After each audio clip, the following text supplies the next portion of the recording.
Hello friends, நம்ம தொடர்ந்து video போடுறதில் ஒரு சிலர் பார்த்துட்டு சார் நான் எந்த அளவுக்கு இன்சூரன்ஸ் கவர் எனக்கு இருக்கணும், நான் எப்படி அதை தெரிஞ்சுக்கிறதுன்ற மாதிரி கேள்விகள் கேட்குறாங்க. ஸோ அதனால தான் அந்த வீடியோ போடலாம், மற்றவங்களுக்கும் யூஸ்ஃபுல்லாக இருக்குன்றதுக்காக தான். ஸோ இப்போ பார்த்திங்கன்னா நம்ம சொசைட்டியில் 4 விதமான மக்கள் இருப்பாங்க.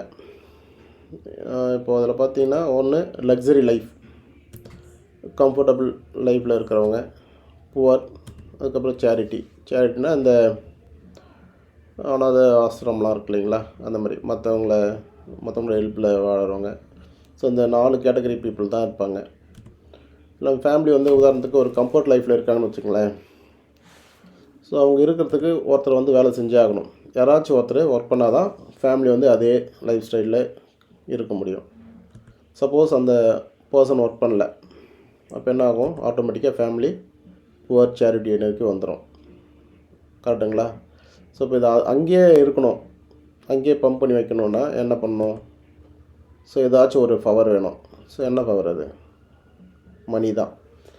நம்மளுக்கு பதிலாக மணி ஒர்க் பண்ணணும். கரெக்டுங்களா?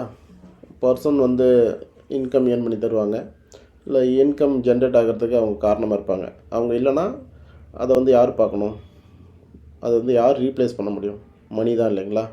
ஸோ அப்போது இன்கம் ப்ரொடக்ஷன் இருக்கணும். இன்கம் ப்ரொடக்ஷன் எதுலேருந்து இன்கம் ப்ரொடக்ஷன்னு? Death, illness. கரெக்டுங்களா? ஸோ இப்போ எந்த அளவுக்கு இருக்கணும் அந்த இன்கம் ப்ரொடக்ஷன்? அதான் பலரும் கேட்குற கேள்வி. நான் எந்த அளவுக்கு இன்சூரன்ஸ் இருக்கணுன்றாங்க இல்லைங்களா? ஸோ இப்போது இது எல்லாருக்கும் தெரியும்.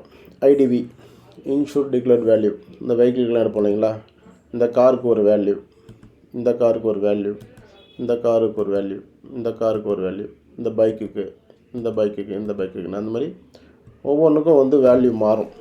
கரெக்டுங்களா? ஒவ்வொரு ப்ரைஸுக்கு ஏற்ற மாதிரி இந்த ஐடிவின்றது மாறும். கரெக்டுங்களா?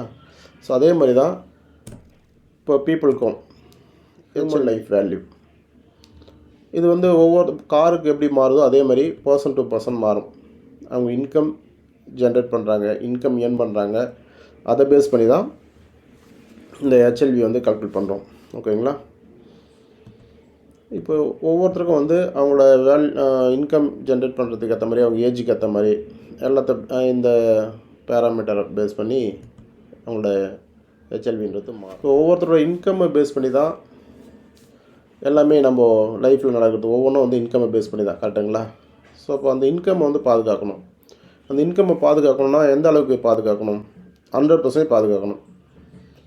இப்போ எனக்கு என் மூலமாக குடும்பத்துக்கு ஒரு 3 லட்சம் வருதுன்னா, அந்த 3 லட்சத்து மாதம் 3 லட்சன்றதுக்கு அதுக்கு ஏற்ற மாதிரி எனக்கு இன்சூரன்ஸ் கவர் இருக்கணும். ஸோ அதான இன்கம்மை பாதுகாக்கிறது.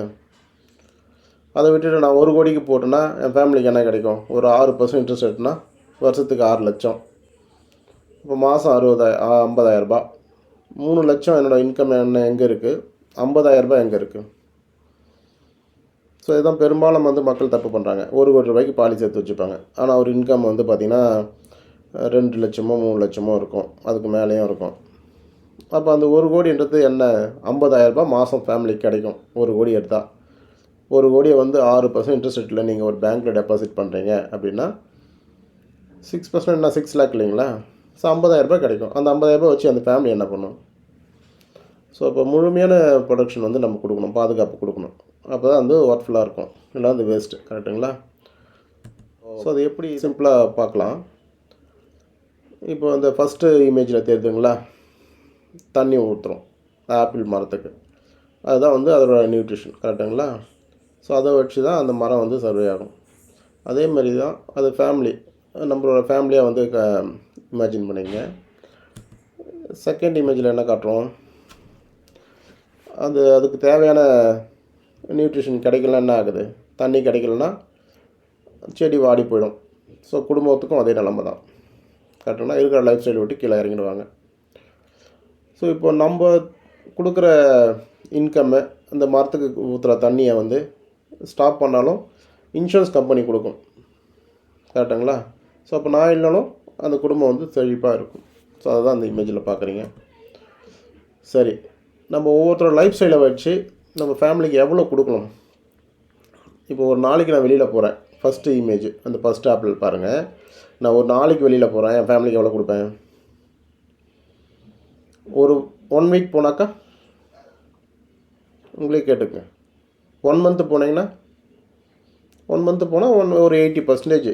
அப்போது ஒரு ரூ. 1,00,000 வாங்குறோன்னா ஒரு ரூ. 80,000 உங்கள் ஃபேமிலி எக்ஸ்பென்ஸாக இருக்கும். கரெக்டுங்களா?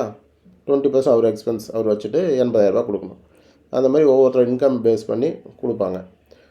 சார் எப்போவுமே நிரந்தரமாக போயிட்டாங்கன்னா எவ்வளோ கொடுக்கணும்? ஸோ அதான் வந்து ஹெச்எல்வின்னு பார்த்தோம். கரெக்டுங்களா? Human life value. இப்போ மந்த்லி எக்ஸ்பென்ஸ் வந்து ஒரு 20,000 ஒரு ஃபேமிலிக்கு ஆகுதுன்னா இயர்லி எவ்வளோ ஆகுது? 2,40,000. இந்த ஃபஸ்ட்டு காலமில் பாருங்கள், ஃபஸ்ட்டு ரோவில் மினிமம் அப்போது அவருக்கு எவ்வளோ இருக்கணும்? 40,00,000 இன்சூரன்ஸ் கவர் இருக்கணும். இப்போ 1,00,000 ஃபேமிலியோட இன்கம் இருக்குது. அந்த இன்கம் வந்து ஃபேமிலிக்கு அப்படியே மொத்தமாக செலவாகுதுன்னா அப்போ வருஷத்துக்கு 12,00,000. அப்போ 2 கோடி ரூபாய் அவர்கிட்ட இருக்கணும். கரெக்டுங்களா? இந்த மாதிரி வந்து நம்ம இன்கமுக்கு ஏற்ற மாதிரி போதுமான அளவுக்கு கவரேஜ் இருக்கணும். இது வந்து சப்போஸ் ஒவ்வொருத்தர் இன்கம் எவ்ரி இயர் வந்து இன்கம் இன்க்ரீஸ் ஆகிட்டே போகும் இல்லைங்களா? ஸோ அப்போ அந்த எவ்ரி இயர் இன்க்ரீஸ் ஆகிற அமௌண்ட்டை நம்ம கன்சிடர் பண்ணணும். அப்போ இன்ஃப்ளேஷன் என்னன்னு பார்க்கணும். 5% எடுத்துக்கலாம் க்ரோத் ரேட்டு. 5% எடுத்துகிட்டு நம்மளோட பேங்க் இன்ட்ரெஸ்ட் ரேட்டு ரெகுலராக கேரண்டீடாக எங்கே எவ்வளோ கிடைக்கும் அப்படின்றத மாதிரி கால்குலேட் பண்ணிவிட்டு பண்ணிங்கன்னா அந்த 2 கோடியை விட அதிகமாக போகும். ஏன்னா இந்த 2 கோடின்றது இன்கம் க்ரோத் ஆகாமல் கிடைக்கக்கூடியது. க்ரோத் ஆகுனா அதிகமாக போகும். அதெல்லாம் கால்குலேஷன் வேறு இருக்குது. உங்களுக்கு அதெல்லாம் ப்ராப்பராக தெரியணுன்னா ஸ்க்ரீனில் இருக்கிற நம்பருக்கு கால் பண்ணுங்கள். ஒர்க் அவுட் பண்ணிவிட்டு உங்களுக்கு தேவையானதை பண்ணி கொடுப்போம். இல்லை உங்களுக்கு தெரிஞ்ச அட்வைசர் இருக்கிறவங்களும் அவங்ககிட்ட கேளுங்க. சரிங்களா? அந்த மாதிரி யாரும் இல்லைன்னா எனக்கு கால் பண்ணுங்கள், நான் ஹெல்ப் பண்ணுறேன். ஸோ அதுக்கு முன்னாடி இதை பாருங்கள். இப்போ நம்ம எல்லோரும் மொபைல் வச்சுட்ருக்கோம்.